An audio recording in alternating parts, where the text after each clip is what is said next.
네, 안녕하세요. 반갑습니다. 소액 투자로 월세 부자 만들기 솔루션을 진행합니다. 코로나와 부동산 3법 정말 힘드시죠? 개인이 할 수 있는 일은 그다지 없는 것 같습니다. 그래서 우리는 더욱더 힘들어하고 있고요. 이렇게 힘든 부동산 정책 속에서도 양극화 현상은 두드러지게 나타나고 있는 것 같습니다. 대출의 승계, 대출이 40%밖에 나오지 않는 상황 속에서도 현금 보유 능력자들은 좋은 매물을 많이 취득하고 있는 그런 현실입니다. 향후 있는 자와 없는 자, 이런 양극화는 불보듯이 뻔한데요. 이런 현실 속에서 여러분들은 어떠한 미래 계획을 세우고 계신가요? 따박따박 월세 받는 소액 투자로 월세 부자 만들기 솔루션을 진행합니다. 부동산 중개를 하면서 현장 속에서 일반인들이 잘 알지 못하는 그런 내용들로 10가지 테마를 가지고 영상으로 만나 뵙고 있습니다. 오늘은 그 5번째 영상입니다. 상가 건물이 있는 매물과 상가가 없는 매물, 엘리베이터가 있는 건물과 없는 건물, 그리고 외장재에는 어떤 외장재들이 좋은가에 대해서 영상을 준비했습니다. 자, 영상 시작 전 좋아요와 구독 좀 부탁드리고 영상 시작합니다. 자, 먼저 수익형 부동산 하면 여러 종류의 수익형 부동산이 있습니다. 오늘은 다가구 주택, 다중주택, 상가주택에 한정해서 말씀드리겠습니다. 건물 내부에 상가가 있는 경우와 없는 경우, 엘리베이터가 있는 경우와 없는 경우, 그 다음에 건물 마감재의 특징에 대해서 현장에서 중개화 활동을 하면서 일반인들이 잘 알지 못하는 내용들, 그리고 매수자 입장에서는 꼭 매수 전 확인해야 될 사항들에 대해서 영상으로 안내드립니다. 원래 다가구 주택, 다중주택 하면 주택으로 쓰이는 층수가 3계층입니다. 그러나 건축 시행령이 바뀌면서 6, 7년 전부터는 한 계층을 근린시설로 넣을 수가 있게 되면서 최근에 신축급들을 보면 1층에 상가가 있는 건물들이 대부분이 되는 것 같습니다. 매매 상담을 하면서 일반인들에게 묻습니다. 왜 상가 건물을 선호하십니까? 라고 한다면 특별한 이야기가 없어요. 그러나 상가가 있음으로 해서 장단점이 있을 수가 있습니다. 어떤 장단점이 있나 그림을 보면서 안내를 드리겠습니다. 먼저 상가 건물이 있는 다가구 주택과 상가 건물이 없는 다가구 주택을 비교를 해보겠습니다. 먼저 상가 1층에 상가가 있는 다가구 주택 같은 경우에 어떤 그 장점이 있냐면 장점과 단점이 있겠죠. 첫 번째로 주거 환경이 좋지 않을 수가 있습니다.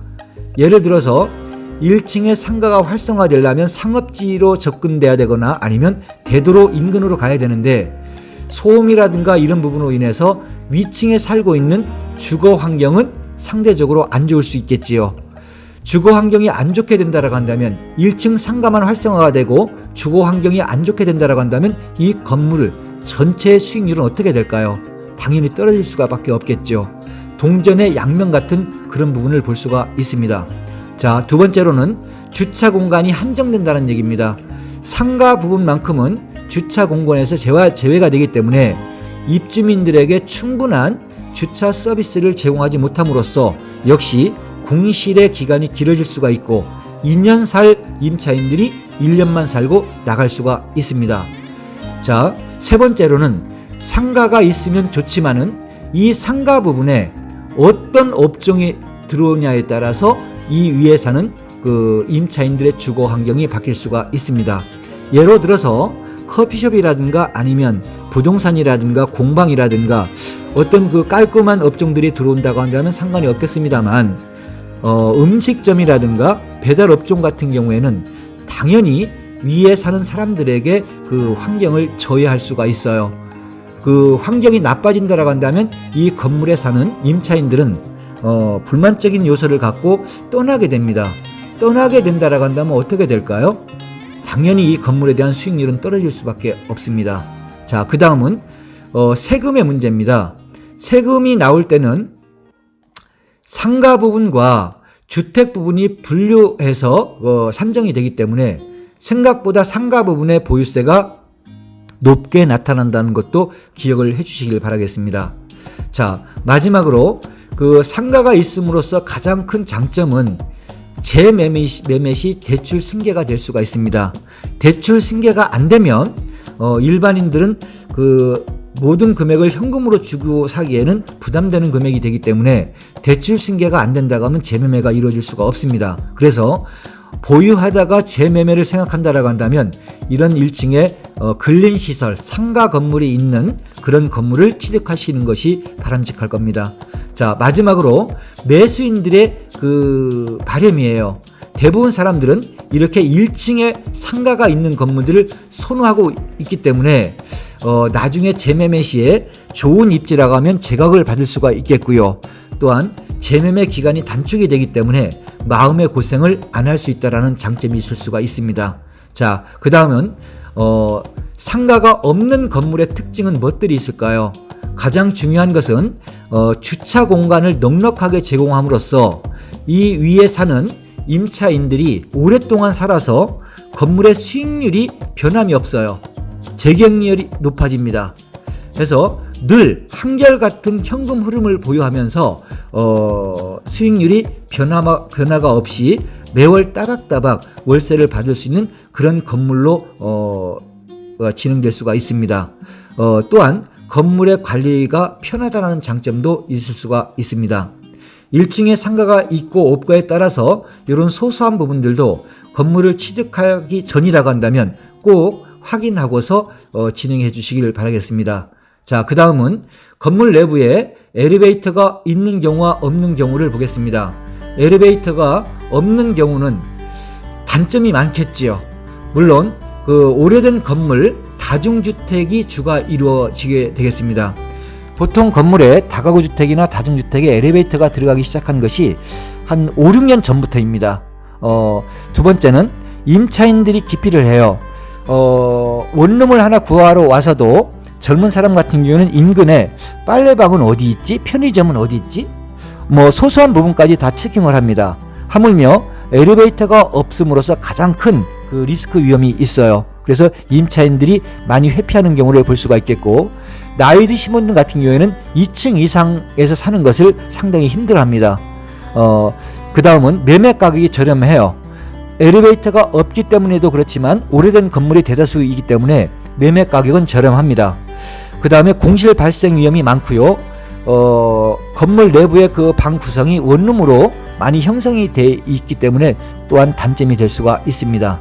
가장 큰 단점은 매매 시에 그 엘리베이터를 하나 설치를 하는 데는 5천만 원이면 됩니다. 그러나 재매매 시에 엘리베이터가 없음으로써의 감가는 1억 이상이 나는 걸로 현재 파악이 되고 있고요. 그래서 오래된 건물을 취득하고 엘리베이터가 없는 건물을 저렴하다고 해서 취득한다라고 한다면 저는 좀 비추가 되겠고 말리고 싶은 그런 입장입니다. 자, 그 다음은 엘리베이터가 있음으로써 어떤 장점이 있을까요? 엘리베이터가 있는 건물들은 대부분은 다가구 주택입니다. 상가 다가구나 다가구 주택입니다.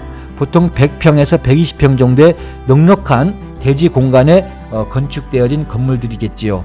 그리고 6년 미만의 신축급에 해당되는 건물들이 대다수입니다. 임대가 잘 되고요. 향후 재매매가 쉬워집니다. 엘리베이터가 있고 없고에 따라서 재매매가 되느냐 안 되느냐 엘리베이터에 달려있다고 봐도 과언이 아닙니다. 단점으로는 관리비가 보통 15,000원에서 2만원 정도 엘리베이터가 없는 건물보다는 비싸기 때문에 임차인들에게는 좀 부담이 될 수 있는 요소가 될 수가 있습니다. 다음은 그 건물의 외장재에 대해서 안내 말씀드리겠습니다. 건물을 보게 되면 건물 외장은 조족하면 여러분들이 알고 있는 그 벽돌입니다. 벽돌로 외관을 마감한 것이고요. 그 다음에 스타코, 지금 보시는 건물이 흰 부분이 스타코로 완성된 겁니다. 스타코 하면 돌가루와 어떤 접착제를 혼합해서 그 완성되는 그 외장재입니다. 대리석은 뭐 너무도 잘 알 수 있을 것 같고요. 징크라고 하면 철판이라고 보시면 됩니다. 징크를 사용함으로써 건물이 좀 뭐라고 해야 하냐면 새 건물이라는 어떤 그런 그 인상을 받을 수 있고 좀 멋을 내는 데는 징크를 많이 사용되는 것 같습니다. 네, 드라이비트 보온성이 좋고 뭐 한때는 화재 위험 뭐 이런 얘기를 합니다만 외장재로는 뭐 손색이 없는 외장재라고 볼 수가 있어요. 그러나 최근 유행하는 그 외장 마감은 단일 품목으로 마감을 하는 것이 아니고 조적이나 스타코, 징크 등 조합을 통해서 모던하고 고급진 인테리어 마감으로 진행이 됩니다. 해서 건물 마감을 할 때도 건물이 이쁘다고 해야 되나요? 아니면 퀄리티가 있다고 해야 되나요? 방 하나를 구하러 와서도 인근 편의시설과 건물 외장재까지 봅니다.